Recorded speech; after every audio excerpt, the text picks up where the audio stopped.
பிள்ளைங்களா வணக்கம். உங்கள் சத்தியம்மா.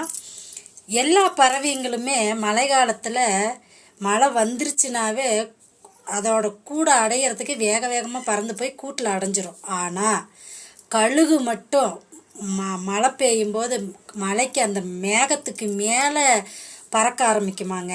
தெரியுமா உங்களுக்கு? ஏன்னு கேட்டிங்கன்னா அது மாதிரி தான் நம்மளும் எவ்வளோதான் பிரச்சனை இருந்தாலும் பிரச்சனையை விட்டு நம்ம மேலே மேலே என்ன செய்யணும்னு யோசிக்க ஆரம்பித்தோம்னா கழுகாட்டம் நம்மளாலேயும் ஜெயிக்க முடியும். மேலே மேலே பறந்து போகிற மாதிரி நம்மளாலையும் ஜெயிக்க முடியும். சரிங்களா? ஓம் சக்தி அங்காள சக்தி. நல்லதை மட்டும் நினைப்போம், நல்லதே நடக்கும். பிள்ளைங்களா வணக்கம். உங்கள் சத்தியம்மா.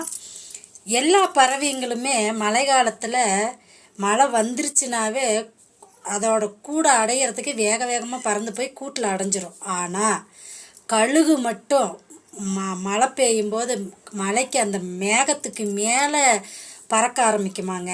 தெரியுமா உங்களுக்கு? ஏன்னு கேட்டிங்கன்னா அது மாதிரி தான் நம்மளும் எவ்வளோதான் பிரச்சனை இருந்தாலும் பிரச்சனையை விட்டு நம்ம மேலே மேலே என்ன செய்யணும்னு யோசிக்க ஆரம்பித்தோம்னா கழுகாட்டம் நம்மளாலேயும் ஜெயிக்க முடியும். மேலே மேலே பறந்து போகிற மாதிரி நம்மளாலையும் ஜெயிக்க முடியும். சரிங்களா?